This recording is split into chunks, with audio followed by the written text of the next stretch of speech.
The quantum resonance detectors aboard the UES Retribution screamed their warnings into the void. Captain Marcus Rivera stood motionless on the bridge, his weathered face illuminated by the crimson glow of tactical displays.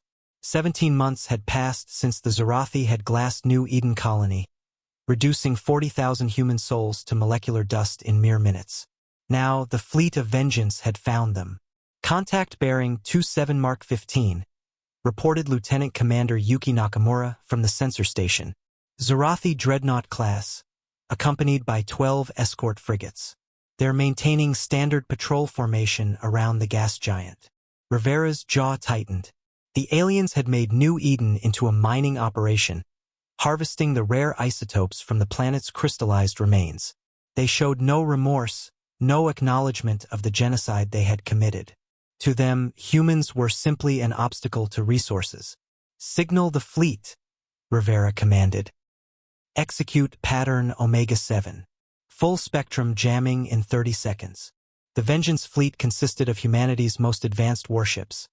6 heavy cruisers equipped with experimental antimatter torpedoes, 12 destroyers carrying quantum disruptor arrays, and 36 fighters armed with singularity missiles.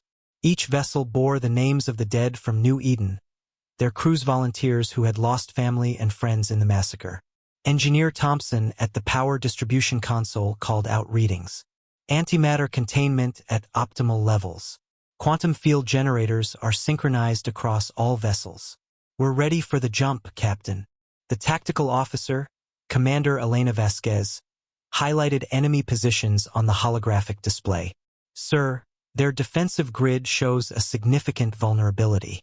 If we can penetrate their sensor network with coordinated microjumps, we can position our forces inside their perimeter before they can respond. Rivera nodded grimly. The Zarathi possessed superior shielding technology and energy weapons that could vaporize human ships in seconds. But they had never encountered humanity's newest innovation: temporal displacement drives that allowed instantaneous repositioning within local spacetime. All ships, this is Fleet Command, Rivera announced over the calm New Eden's children remember. Today, we show these butchers the price of genocide. Execute temporal displacement on my mark. The bridge fell silent except for the hum of the ship's quantum cores charging to critical levels. On the main screen, the Zarathi fleet continued its lazy patrol, unaware that death approached from dimensions they couldn't perceive. Mark. Reality twisted. The Vengeance fleet vanished from normal spacetime and reappeared instantaneously within the enemy formation. The Zarathi Dreadnought, a kilometer-long behemoth covered in organic armor plating, found itself surrounded by human warships at point-blank range. Fire everything, Rivera ordered.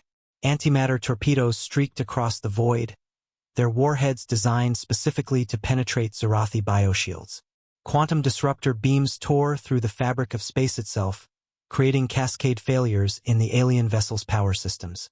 The singularity missiles from the fighter squadrons generated microscopic black holes that consumed hull material at the molecular level.